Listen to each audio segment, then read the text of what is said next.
Hey, welcome back to the show. I'm here with Jamie Van Cuyk. Jamie, how you doing today? I'm doing really well, Travis. Thank you so much for having me.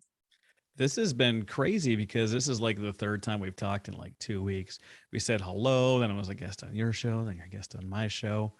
I don't know what I'm going to do next week. I'm going to feel kind of Jamie-less. I know we'll just have to figure out another reason to get together. Perfect. Yeah, Jamie runs the Growing Your Team podcast, and I had a lot of things to say about military and small business and podcast teams and all that fun stuff. But why don't you give us a little bit of your background, Jamie, who you are, what you do, why you do it? Yes. All right. So my business is called Growing Your Team, and we guide small business owners through the hiring process. I kind of stumbled on creating this business. It's really weird journey. I came from corporate leadership.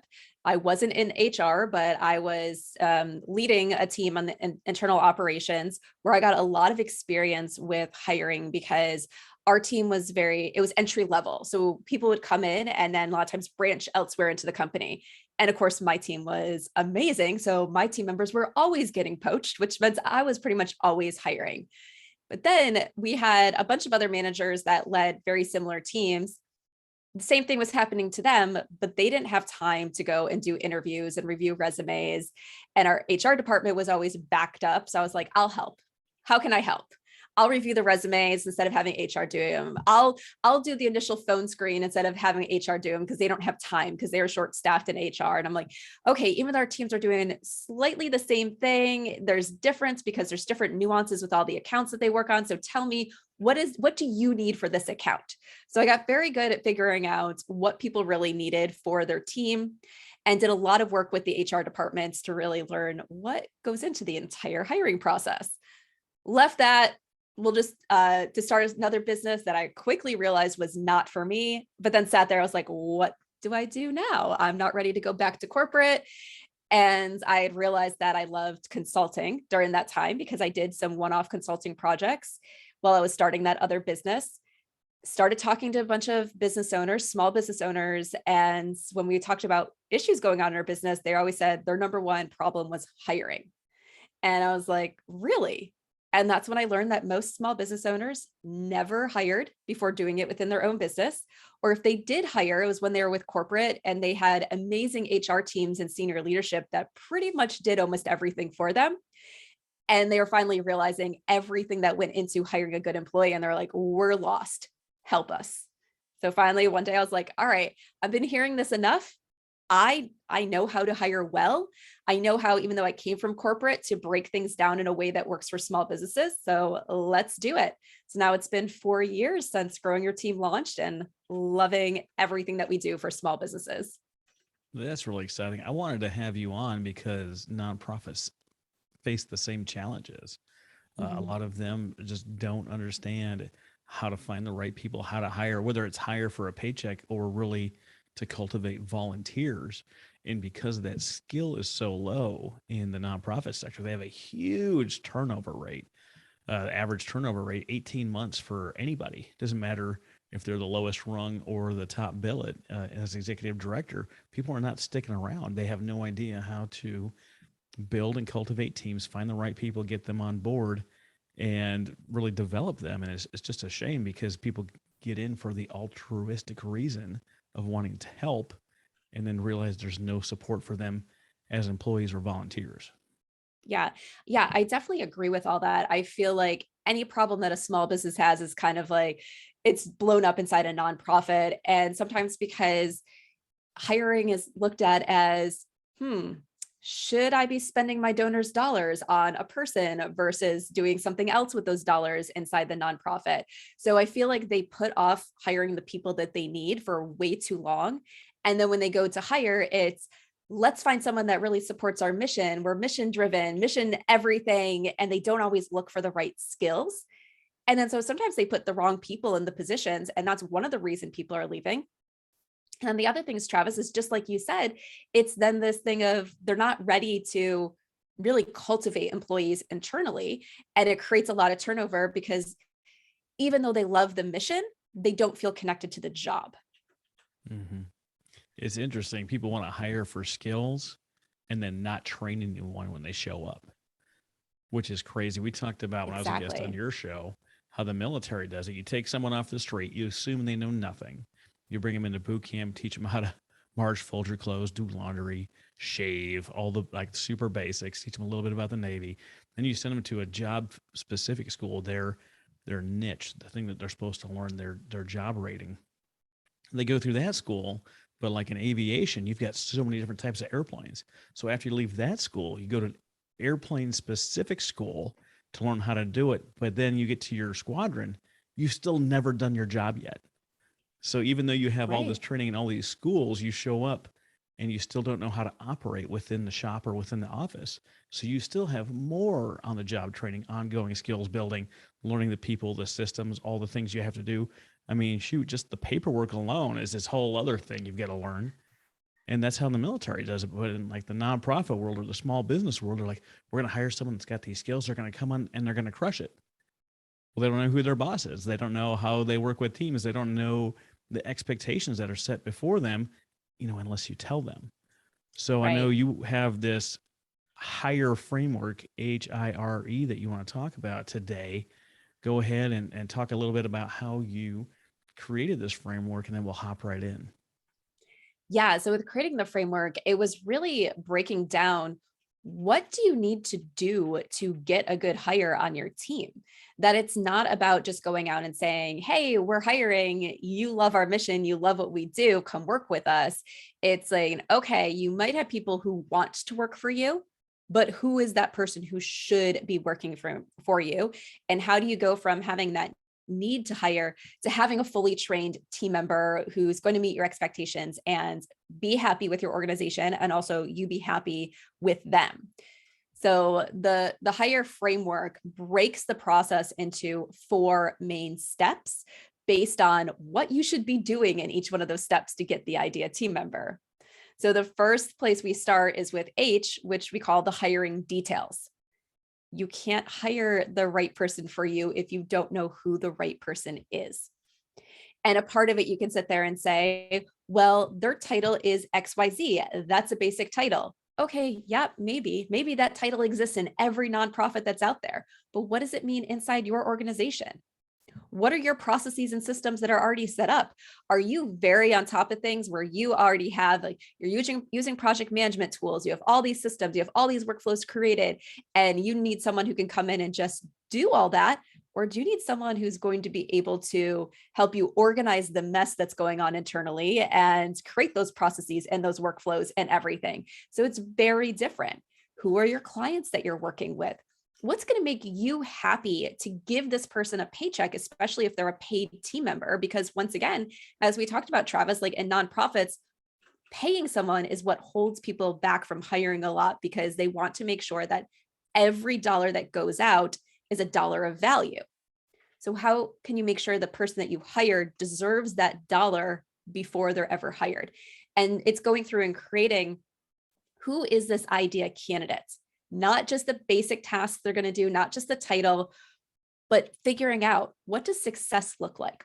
What is this true picture of this idea candidate that I'm going to be happy with? And you need to start there, because one thing you'll realize throughout the rest of the framework, it all ties back to those hiring details. So if you don't spend time really figuring out those hiring details, chances are the rest of the process is going to either be a challenge or it's going to lead you to the wrong person. Do you figure in like personality types when you're doing this framework, when you're basically writing the job description?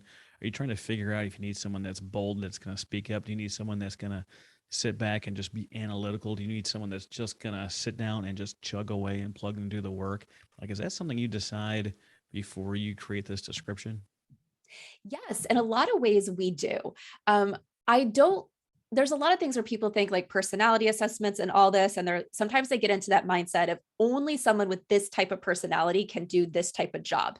And that's not true. If you looked at, for example, when I was back in corporate, we did a personality assessment with our team of account managers, and they were all so different.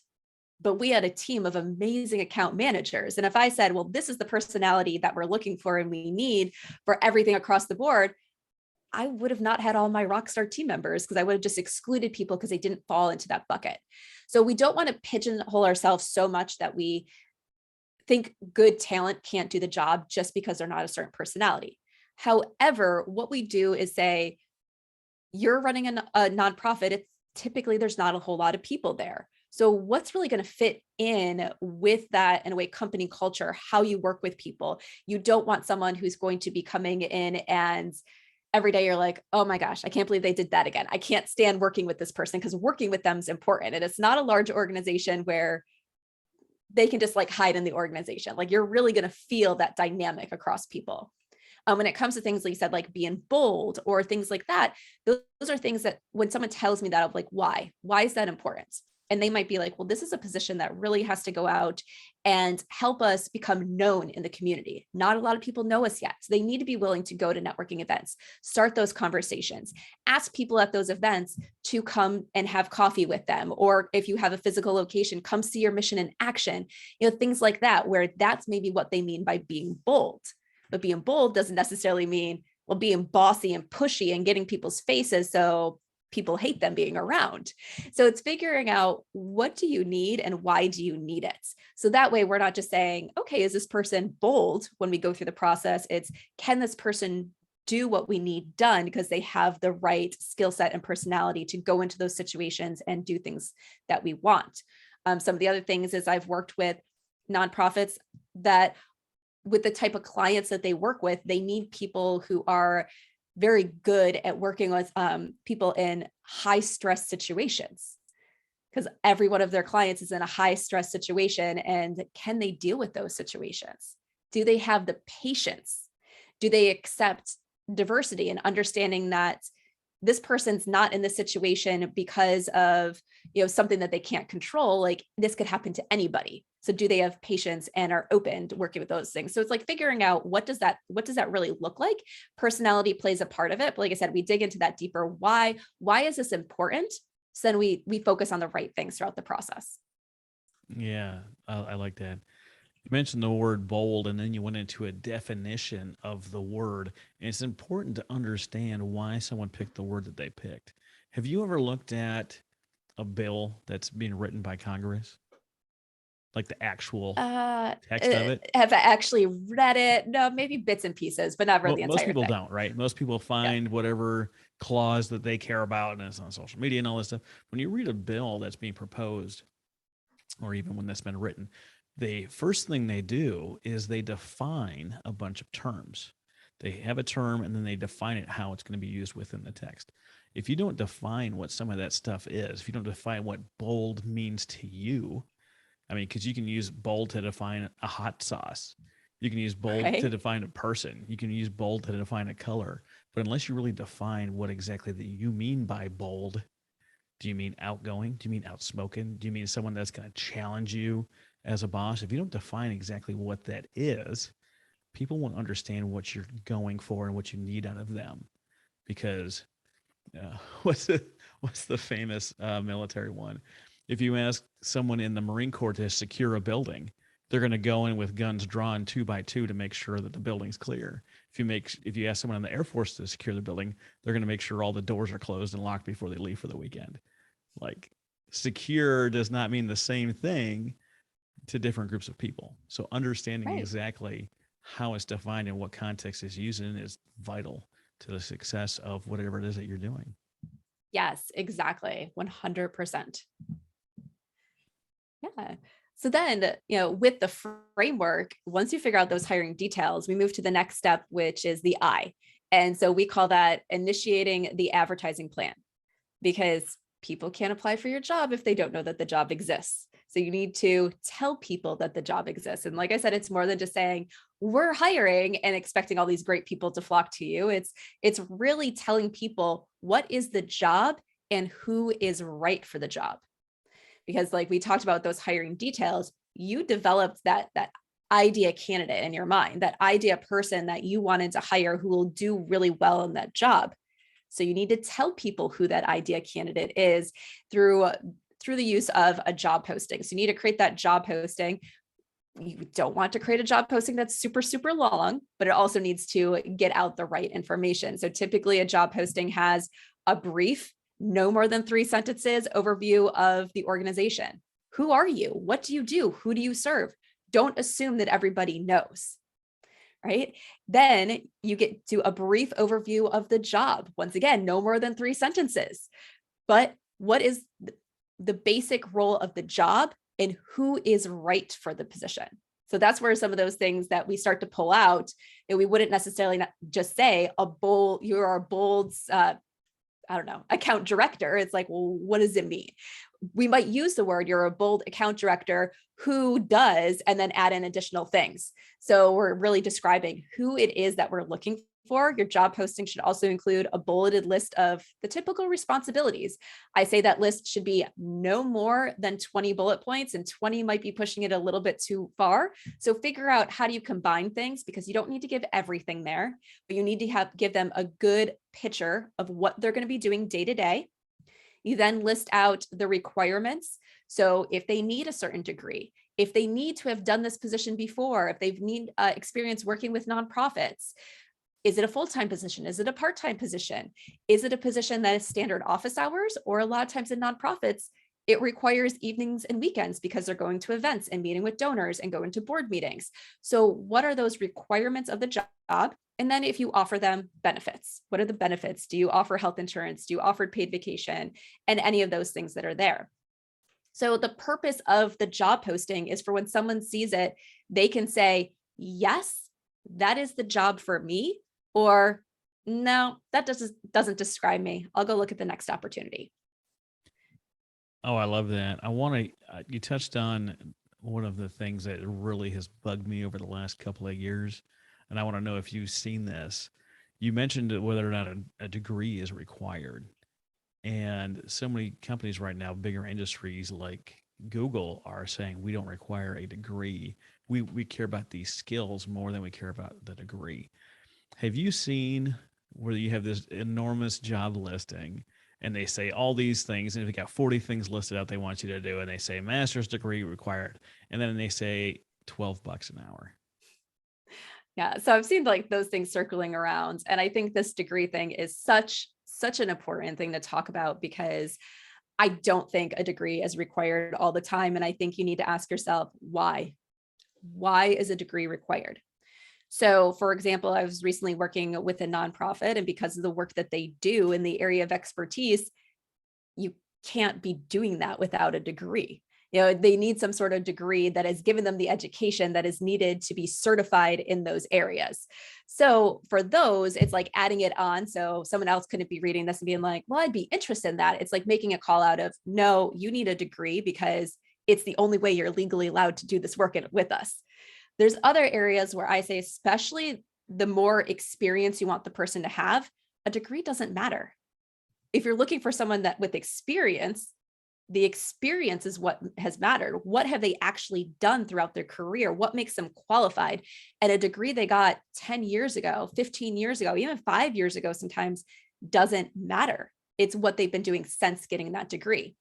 Now, there's sometimes with entry level, some of the lower level positions will be more likely to put a degree on there as a requirement, because they're looking for different things, where having that degree could mean they're dedicated to something. They got through that program, or they don't have a lot of in the field working knowledge yet, but they were able to gather certain knowledge through this degree program. So we know that they're not coming in with nothing, even though they're still entry level in the workforce. So, but to give you an example of this is, a while ago, I was working with a nonprofit and they were hiring a team member, and they on the job posting they originally gave me had a requirement for a degree. But when we went through everything that they were really looking for, there was nothing in there that required a degree. And they were also looking for someone who had probably, I think it was about 8 years of experience. And so when I put together the job posting that we used with help them with recruiting, we left the degree off completely. When they found their new team member and they went to go write the introduction email to send out internally of this person is joining us, they realized that this person hadn't graduated college. They didn't have a degree. And they're like, what do we do? Like, it was a requirement of ours. We see that it didn't end up on the job posting. What do we do? And I was like, well, let's look at your job posting that you originally had. It was degree or equivalent experience. What is equivalent experience? This person has 10 years of experience doing something very similar. If 10 years of experience is not enough to say, or equivalent experience, how much is? And like, once we were able to look at it that way, it's like, okay, yeah, this person could have got a degree 10 years ago in something completely unrelevant to this position, or they have 10 years of experience doing things that make them the perfect candidate for this experience. What is better to tell your team internally? A degree doesn't make them qualified. It was that experience that made them qualified. Yeah, no, absolutely. If you look at the overarching degrees, largely don't matter unless you're a doctor, lawyer, dentist, engineer. When you get into some of the more fine-tuned specific things, you can get something like licensed professional counselor or licensed professional social worker. Those things would require a degree. But by and large, I can't think of a lot of reasons why a degree would really matter unless you get some high up position like working through the program to become like a head of a hospital. Like there's certain types of degrees that are much more relevant to a position like that. But it's just so interesting that you see these and they're like, yeah, we want 10 years experience and you got to have 3 master's degrees and we're going to give you $9 an hour. Like, what are you hoping for? What kind of dynamo, if you're a business or if you're a nonprofit, like who do you think is going to show up for that job listing? Who's going to have all that experience and all the craziness that you need? And it's like $9 an hour. Yeah, I'm definitely on board for that. Like who do you expect to show up? Yeah. And I think it's one of those things like in the nonprofit world, it's like, well, they're going to work for us because they really care about the mission. But it doesn't matter how much they care about the mission. If they're working for money, they still need to keep a roof over their head and food on the table. You know, they need to make a living. And so unless what you're looking for is, I don't know, possibly the housewife of some rich person who's not working for the money, you're not going to get good people at really, really low wages. And those are the people that would probably volunteer for you instead of working for you because they want the flexibility of, okay, I don't feel like doing it. Guess what? I'm not going to be there this week. But once they're an employee, there's the requirement that they got to be there unless you're giving them really good vacation time. And most low wage positions don't give really good vacation time. Mm-hmm. Mm-hmm. So we covered the hiring details. We covered initiating the advertising plan. Where does that stuff get posted for Yeah. people So that that's part don't of know? Yeah, that's part of the I as well, because we could have, I like to say, um, hiring is a lot like marketing in general. You could have the best marketing message out there, but if you don't put it in the right place for people to see it, no one's going to buy the product. So you have to make sure you post the job where your idea candidate is going to see it. We always, for all the positions we do, and for everything when we're coaching our clients, we say post on Indeed and post on LinkedIn because they have free options and they tend to be good platforms. They have a lot of people on there. Both platforms will try to get you to pay for your posting and suggest, oh, you'll get this many candidates if you post, put some dollars behind it. Don't put dollars behind it at first because most candidates look from newest so the newest is on top. And so if your job posting is just posted, you're going to be on top anyway. So I always say wait to put any dollars behind it. And a lot of times you'll get good candidates without having to put a lot of money behind it or any money on those platforms. Outside of those platforms, it really is going to make a difference on what you're hiring for. And being a nonprofit, there are a lot of nonprofit specific job boards out there. So you can post on them where you know you're getting in front of candidates that are looking for nonprofit opportunities, which, we've mentioned pay a few times. Typically, if you took the same position and put it in a for-profit company, the nonprofit position is going to pay less. So sometimes that is the place to go to post a job because those are people that are specifically looking to work in nonprofits. They understand what it's like to work for a nonprofit, and then it's not always as lucrative as working for a for-profit company. Outside of that, it's really finding, are there specific niche job boards where it would be good? There's a lot of, instead of just general nonprofit job boards, there's a lot of nonprofit specific niche industry job boards. So for example, we've recently helped a lot of people in the legal aid area.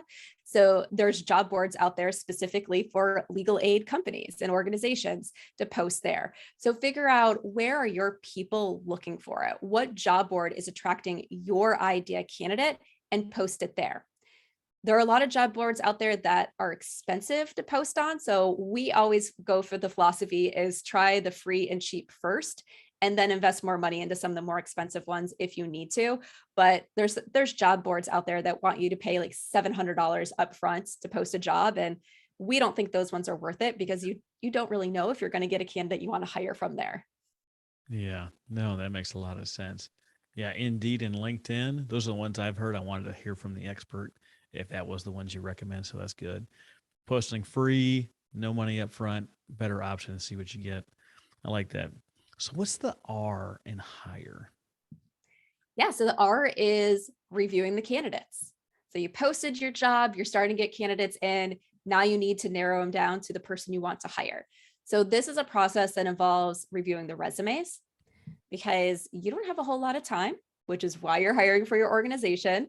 So you don't want to waste time interviewing a lot of people that shouldn't be interviewed, but you also don't want to accidentally weed out candidates that should be interviewed, but for whatever reason, you're looking at their resume and saying no. So we like to train on this very specific process to teach you exactly what it is that you should be looking for on a resume. So you can quickly, in a minute or less per resume, decide should this person get an interview or should they not get an interview. And we're not trying to read between the lines and create their life story of what they might have meant by this.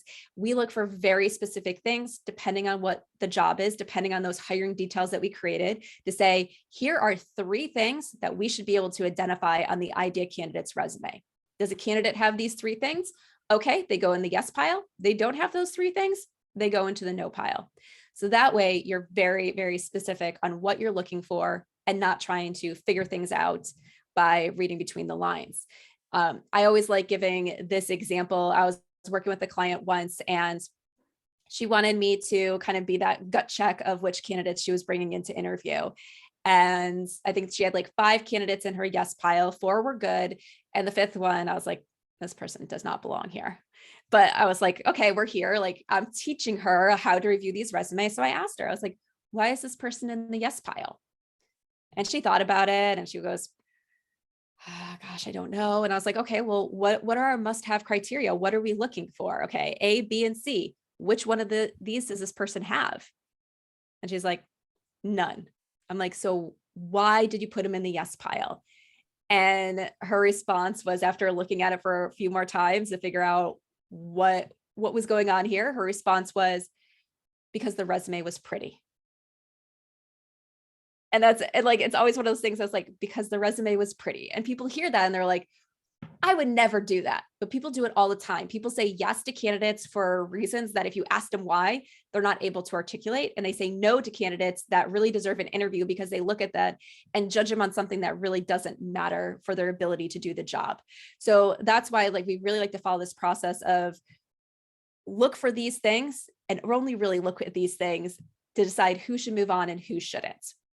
And then once you decide which candidates you're interviewing, we always say do at least 2 interviews. You don't have to interview everybody twice because you can weed people out after the first interview, but you should always have 2 interview rounds where you ask very specific questions that tie back to those hiring details. So you're looking for someone who has this skill set. Well, let's make sure we ask a question that uncovers whether they have that skill set. You're looking for this in their background. Okay, are we actually asking about that? Do we know that about a candidate by the time we're done with those interviews? So every question should produce information of value to help you determine if someone is the right person for you to hire or not. Ooh, I like that. I just saw a little interview with Elon Musk and one of those little, scrolling through social media, it's a little video that pops up. And he's like, what's the best question that you ask? He's like, I always ask, what's the hardest problem they've ever solved? And anyone that's not BSing you will have layer after layer of all the things that they've done to solve this problem. And someone that's just kind of making something up, they can only go like 1-ish layers deep before they run out of material to explain, talking about the hardest problem they've ever solved. Yeah. Yeah. And it's one of those things where, what we ask obviously depends on what we're trying to uncover. And every position that we help hire for, we have a completely different set of questions. But a lot of times we have follow-up questions for our questions prepared. Because one of the things I always say is don't lead the witness. So don't necessarily tell them what you're trying to uncover with the first question. and you ask the question and then you zip your lips and wait for them to respond. Because I know I was guilty of this when I first started interviewing people. It's like I ask the question and then I might rephrase it, or I might give them a little bit more information because I'm trying to make them feel comfortable. And then I realized, well, there's a lot of times I told them exactly what I wanted to learn. Or so they're going to go right there where we ask a question, we stop. And then depending on where they naturally take it, they might cover everything in our follow-up questions that we had, or they might not. And we then have the ability to say, okay, well, now tell me about this, or, digging farther into it to get that information. Because like you said, there's some people out there prepare for interviews. So sometimes they have examples and they're not really the best examples. Like once you dig farther into them, you really learn that, oh, well, maybe they were a part of that project, but their actual role with that project is nothing like you would want it to be, or nothing like it really was when they first started answering the question. Hmm. Yeah. What are some really good interview questions? Oh, goodness. Okay. So I always find like this is a really hard question to answer because, like I said, every one of the interview guides we create are different because we Right, really right. But focus on those but hiring details. I imagine there's ones that are based on character, regardless what the job description is. Yeah. And a little bit, it all depends, like once again, what we're trying to uncover. The ones that I really like are more of the behavioral interview questions where you're really looking for examples. So they can't necessarily BS you and go out and say, well, I studied, so I'm going to tell you this answer. It's like, okay, well, and sometimes we ask the questions of, I'm trying to remember, one of it was recently, we asked a question that tested their knowledge of, do you actually know what we're talking about? Oh, okay. Now that you said that you do, you got to give us an example, and asking for like a really specific example, because people could go out and study all day long. It's asking those questions that really dig into, have they actually done it, and how did they work, through the situation and stuff like that. When it comes to some of the more general questions, well, these are some of the questions that go on to every one of our interview guides, is starting off of, can you kick us off with taking a few minutes to walk me through your work history? I feel that this question is really important because, one, it's an icebreaker question for the candidate. They know their work history. They can have a copy of their resume right there in front of them. They should be able to answer it. Two, while you already have a copy of their resume, you'll learn things that weren't on the resume. You'll also start to find out what was important to the candidate in that role versus like what they put here. So you can start to really learn like who they are a little bit and what they focus on. Are they also a candidate that you have a 30-minute interview scheduled, they're going to take 20 minutes to walk you through their work history? Or are they going to be someone who can be concise and tell you like, here's a brief overview, knowing that you're going to ask questions throughout the interview that's going to allow them to share more about their experience. Once we ask that, the next question that we always ask is, unless they shared it, why are you looking for a new opportunity? And then that gives us the opportunity to figure out, why is their current position not right for them? Because they could seem like the best candidate ever, but if they're leaving a company for a reason, and that exact same thing is going to be going on in your company, okay, they're not going to stay around. Hmm. So if they're leaving because, let's say, there was no opportunity or room for growth, so they want to go someplace where there's growth, and you know that you have a pretty flat organization, that it's going to be a long time until there's any possibility for upward movements. Okay, what's going to make them stay with you? Hmm. Especially if it's a lateral move from that company to your company, and they're not getting that kind of like a promotion type thing and raise in pay and everything to come work for you. The other question that we ask all the time in our first initial interview is, even though we post the salary on the job posting all the time, we always say, what are your salary requirements?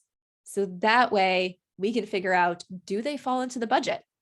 Now, in many states, you cannot ask a candidate what they currently make or what they have made at any of their jobs before.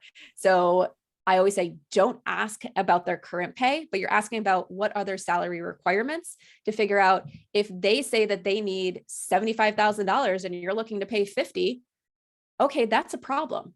Hmm. So why get all the way to the end and go make a job offer to find out that you can't afford a team member when you could have got to that root, got to that up front and said, Mhm. okay, our budget is actually this. Would that meet your needs? And if it doesn't, say, okay, we're just going to stop the conversation here. Yeah, I'm looking for $300,000 a month, a company car, a company plane, 3 month-long vacations every year, and I need my own colony on Mars. Like, can we make that happen? Yep. No.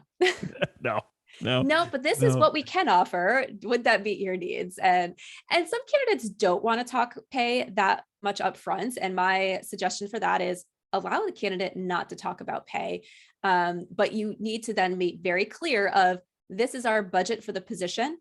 Would that match your needs? We can talk about specifics later. Because once again, you don't want to get so far in the process and then find out that you can't even come close to affording that team member. Because not only does it waste your time, it wastes their time as well. Yeah, and it leaves it bad. Then you create someone that's going to go and badmouth your company all over town. Like, I can't believe I had to do this, and I got my third interview deep, and we finally talked about money, and then we're nowhere close to anywhere meeting my needs, and blah blah blah blah. Like, you can avoid that whole conversation by being upfront and posting some kind of range within the job posting. Mhm. Yep, exactly. And like I say, we always post it in the job posting. We still have people who don't look at it. So that's why I think it should always be a part of a conversation as well. Confirm Yeah, that they know. absolutely. And so that's HIR. What's So it the brings us to E? the E. What's the So E the all E about? is expectations for success. So once you pick your person, they're getting ready to start. As we talked about, training is an important part of the process. And it comes down to you have to tell them what you expect of them out of this position. Because if you don't tell them your expectations, they're going to make them up. And chances are it's not going to match yours. So you need to be very clear on your expectations. And then you need to train them to get to where they need to be for that job. Even if they've done the exact same job in another organization, they've never done it for you. They don't know your work method. They don't know your processes. They don't know your systems. They don't know your clients yet. There's so much that they don't know that you have to teach them. Obviously, that's training someone, obviously training someone who's done the position before just in another organization. The training is going to look differently than if it's someone who's never done this and you're training them about job specifics as well of here's how you do XYZ. So the training is going to look different depending on if you are hiring an expert or hiring someone new, more entry level, but there's still so much you need to train on so this person can actually do the job the way you want it done. Yeah, absolutely. We talked a little bit about Leadership 101 when I was a guest on your show. Like, do they Mhm. have the training? Do they have the capacity? That might be in free time, headspace. That might be just those abilities. Not every job posting that you have is going to fit the person exactly. There might be duties that change hands just based on abilities. Have I given them the confidence they need to be successful? Have I set my expectations? I tell them, like, hey, I want you every day to be asking your manager about how to do A, B, and C. Or is it a wait and see kind of job? Is it we're going to task you, and then when we task you, you run and do the stuff? And then have you given them the opportunity to actually do the job? Did you say, Yes. do this thing and then come back in 5 minutes? Like, is it done yet? Like, are you at that level of detail or control that you need to be all up in their business 3 seconds after you ask them to do the thing? Have you given them the ability, the time? Have you set your expectations? Are they trained? Are they capable? Do they have the capacity? If those are no or question marks, those have to be solved in order to give them the opportunity to even do the job. Right. And I think the capacity and the ability are sometimes things for it's very hard for people to grasp what that really means because a lot of people think, well, I'm not going to train them. I'm just going to throw them onto assignments and they're going to do an amazing job. And then they're like, and then they're disappointed and they're like, they don't have the ability to do it. They don't have the capacity to learn it. And I'm just like, did you even try to teach them? Like, it's not that they don't know how to do it. It's that they don't know how to do it the way you want it done yet. Or they're like, but I was working with someone once and they're like, it took them 3 hours to do this task that I could do in 45 minutes. And I'm like, yeah, but what they were doing, they had to navigate and find everything in the systems theirself, which they probably went to a lot of wrong places in order to find it because they're still learning how to navigate where you would be able to do 2 clicks, I'm there. Then they had, because this was a marketing thing, they then had to learn and figure out, okay, how do I learn your brand voice. You know your brand voice because you've been doing this. They don't know it yet. They're looking at examples. They're doing all this stuff. They're then trying to do like, there's so much that they're learning as they're trying to do that first task that of course it's going to take them longer. Should it always take 3 hours? No, but those first few times it's going to take them more time because they're still learning how to do it for you. And it's not second nature to them yet. Oh, absolutely. There's some jobs that can be done and should be done from start to finish by one person. And there's some jobs that should be done in segments and handing off to different people. I read an example of an organization that they had 10 people doing this job start to finish, and it took everyone different lengths of time to complete. When they went down to break down each segment of the task, they found out that some people were really, really good and strong in the beginning section. Some were really strong in the middle section. And some guy, well, it turns out there was only really one guy really, really strong at the end. And they ended up sectioning out these tasks. And the people that really, really crushed the beginning, they did all of the 10 people's work for that beginning section. The ones that they handed it off to, there was 2 or 3 people that did the middle section, but there was only one guy that did the finishing stuff that was really clean, really efficient, and really loved doing that section. And when they went to that model, they found out they saved hours upon hours upon hours. The proficiency went up, the efficiency went up, and the amount of errors went down to functional zero because people were doing the right parts of the job. Just because someone has Right. always done the whole job or the last guy did the entire job does not mean it's the right way to do it moving forward. Yeah. And I think a great example for that in nonprofits is with development. Development and fundraising can mean so many different things. It could be events, it could be going out and getting the big asks, it could be grants. Like there's so many different ways of, bringing in the dollars to a nonprofit. And at the very beginning, you probably have one person doing all that, which also tends a lot of time to be the executive director, and eventually gets to a point where the executive director doesn't have the ability to do that because there's too much else on the plates. They hire a single person in development. Well, as organizations continue to grow, often that one person can't be doing everything anymore. They can't be event planning and going out and getting these large asks and small asks and in-kind donations and writing grants and researching grants and overseeing the execution of grants. So you could hire another person in development and they just have the same title and they share the responsibilities, or you could start to hire someone that's a little bit more specialized. If your organization is big with grant funding, it probably needs to be a person who's specific with grants and the other person focuses on everything else.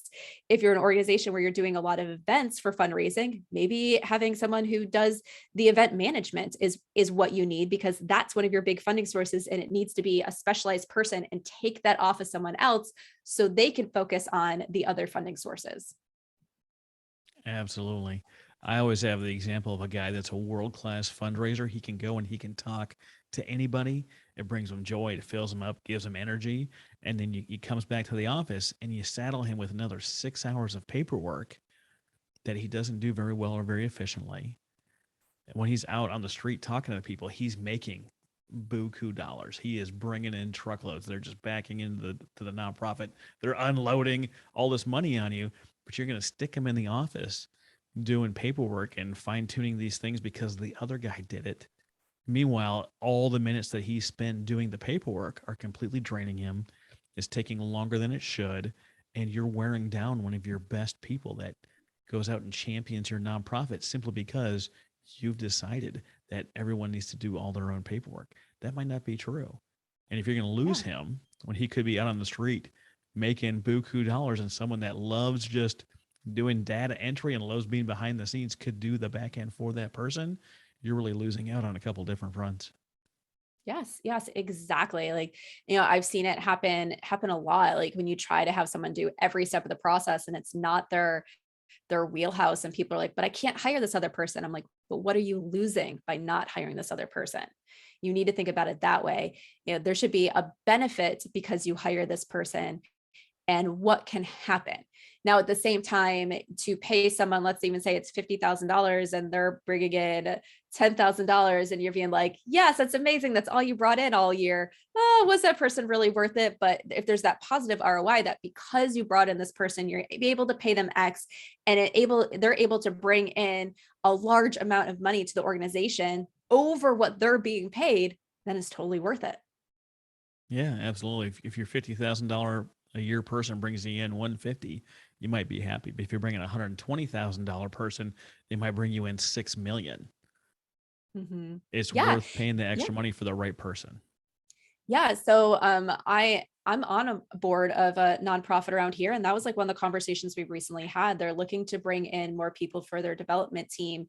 And one of the things that they talked about was said, right now we really can't afford the expert that we need. So what are our options? Do we bring someone in at a lower level and hope and pray that they do the right thing? And one of the things that they're talking about is starting with a consultant at first. So is really highly talented at what they need to do in that area, help them get boots on the ground in this, because this will be a new area that they're looking at for funding sources, get boots on the ground, help them figure out their systems and their processes and everything there. So then when that's developed, they'll be able to bring in that higher level team member because the systems and everything are created. They've already got traction there and everything. Oh yeah, absolutely. So that's the hire process, hiring details, initiating the advertising plan, reviewing the candidates, setting expectations for success. I know that you mentioned in our pre-interview that better onboarding equals more longevity because you Yes, it know what does. you're looking for. You make sure that they're a fit. You don't just interview them because they have a pretty resume. Although I have a Right. very pretty resume, you should definitely interview me if I have a pretty resume. But I don't even think I have a resume. I've got a media kit that's like, I guess Right. it's a I got a visual. one sheet, I got Yeah, that. yeah, yeah. So what is your vision for growing your team? Yeah. So, our vision for growing your team is really becoming a resource for small businesses that need hiring help. And with small businesses, we include small nonprofits in there because even though it's a different tax thing, there's a lot of functionality that's the same. But to really be a resource for it, I started this because when people were asking for the help, I couldn't find anybody who was speaking to small businesses specifically with hiring. And it was all like, yeah, we help small businesses, but their definition of a small business was companies over 50 employees. Well, you can't get to 50 employees if you screw up on your hiring really early on. Like, let's face it, there was a huge gap. And I want people to know that resources are out there, that they exist, that when you are going to hire your first team member or your 10th team member, that you don't have to do it alone, that yes, we all go to our peer network to say, how would you do this? But know that there are resources out there to help. So that's our thing, is helping growing your team become really known. So people know that there's support out there when they need it, when they want it, whether it is just listening to the podcast and hearing things that can help them along their journey, or becoming a client of ours and letting us help them in one of the ways that we serve our clients to really help them along their hiring journey. Oh, and absolutely. If you love this conversation, you want to hear more great conversations like this, specifically with employees, check out the interview I did with Craig Handley. He's the author of Hired and Quit, Inspired to Stay, and the way that he handles the employees that he has by helping them achieve their dreams is just absolutely phenomenal. Jamie, I want to thank you for being my guest today. Where can people find you? Yeah, so you can go over to growingyourteam.com, and there you'll be able to learn more about who we are and what we do. And then we are on LinkedIn, Instagram, and Facebook, all under Growing Your Team. And then my podcast, which we have Travis's episode coming up soon, coming out, is the Growing Your Team podcast with Jamie Van Cuyk. And it should be available on all major podcasting platforms. Absolutely. Thank you so much for being my guest today. If you love this conversation and you're like, Travis, how do I get into podcasting? You can go to nonprofitarchitect.org/resources. Check out our free guide that we have. We have the Ultimate and Complete Podcast Guide, and we are no kidding. We have our course available for college credit at Forbes School of Business and Technology and Belhaven University. You can take the same course online through that link, nonprofitarchitect.org/resources. Jamie, thanks again. Yes, thank you for having me, Travis.